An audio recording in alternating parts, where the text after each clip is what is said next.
Doctor Hiralal अलावा जी। माननीय अध्यक्ष महोदय, बहुत बहुत धन्यवाद। माननीय अध्यक्ष महोदय, मध्य प्रदेश महानगर क्षेत्र नियोजन एवं विकास विधेयक 2025 के माध्यम से मध्य प्रदेश में विकसित भारत और विकसित मध्य प्रदेश की परिकल्पना की गई है। मध्य प्रदेश ही नहीं, देश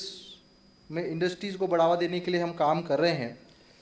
ये विकसित भारत की दिशा में निश्चित ही महत्वपूर्ण कदम है। लेकिन माननीय अध्यक्ष महोदय, विकसित भारत के नाम पर विकसित भारत का सपना पूरा करने के लिए प्रदेश के गरीब, मजदूर, किसानों, आदिवासियों की ज़मीन छीनकर, उनके जंगल छीनकर, उनकी स्वायत्तता छीनकर, उनके स्वाभिमान पर हमला करके विकसित भारत का सपना पूरा करना ये कौन सा न्याय है? माननीय अध्यक्ष महोदय, मैंने इस अधिनियम के अध्याय 11 के बिंदु क्रमांक 53, 55, 56, 57 और 58 और 60, 61, 62 का विस्तृत से अध्ययन किया, जिसमें मुझे ये समझ में आया कि इस अधिनियम के माध्यम से मध्य प्रदेश की ग्राम पंचायतों को, मध्य प्रदेश की नगर पंचायतों को, मध्य प्रदेश के नगर पालिकाओं का महानगर क्षेत्र में अधिग्रहण होने जा रहा है। और अधिग्रहण होने से उनकी जो स्वायत्तता थी, उनके जो अधिकार थे, उन अधिकारों पे कहीं न कहीं हमला किया जा रहा है। माननीय अध्यक्ष महोदय, ये अधिनियम खासकर उन क्षेत्रों के लिए लागू नहीं होना चाहिए जैसे कि इंदौर रीजन में उज्जैन, देवास और धार को शामिल किया जाएगा। माननीय अध्यक्ष महोदय, जैसा कि संविधान के आर्टिकल 244 1 और 2 के तहत यह अधिनियम,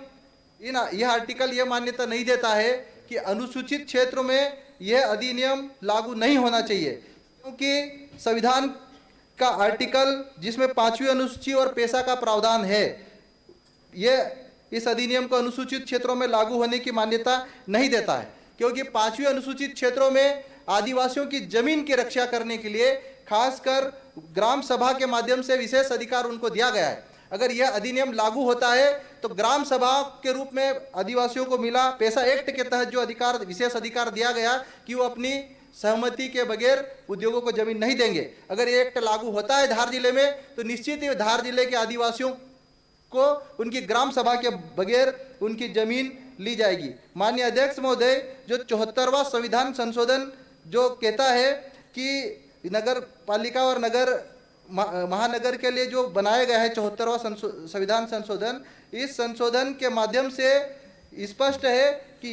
इसमें स्पष्ट संशोधन में कहा गया है कि यह 243(z)(6) के भागों पर लागू नहीं होगा, जो अनुसूचित क्षेत्र के 244 के 1 और 2 में निर्दिष्ट है। इसमें एक और स्पष्ट प्रावधान किया गया है कि इस संविधान में किसी बात के होते हुए भी संसद विधि द्वारा इस भाग के उपबंधों के खंड 1 में निर्दिष्ट अनुसूचित क्षेत्रों और जनजाति क्षेत्रों पर ऐसे अपवादों और रूपांतरों के अधीन रहते हुए भी विस्तारित कर सकती है जो ऐसी विधि में निर्दिष्ट किए जाए, और ऐसी विधि अनुच्छेद 368 के प्रयोजनों के लिए इस संविधान का संशोधन नहीं समझी जाएगी। मतलब यह अनुसूचित क्षेत्रों के ऊपर लागू नहीं होना चाहिए, क्योंकि आज भारत के संविधान में हम लोग को, आदिवासियों को विशेष अधिकार दिया गया है कि वो अपनी जमीन की, अपनी संस्कृति की, अपनी परंपराओं की, अपनी रीति रिवाजों का संरक्षण करने का उनको विशेष अधिकार दिया गया है। इस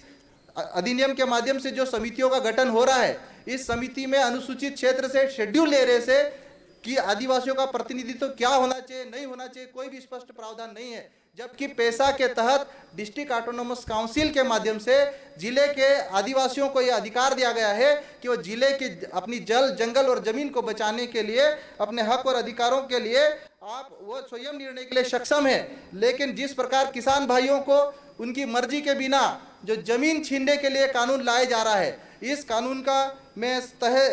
सख्त लहजों में विरोध करता हूं, क्योंकि यह कानून गरीब, किसान, मजदूर और गांव विरोधी कानून है। शहरों का विकास होना चाहिए, शहरीकरण होना चाहिए, विकसित भारत बनना चाहिए, लेकिन विकसित भारत के नाम पर गरीबों की कब्र पे ये विकसित भारत की नींव नहीं रखी जानी चाहिए। ऐसा मेरा अनुरोध है। आपने मुझे बोलने का अवसर दिया, आपको बहुत बहुत धन्यवाद।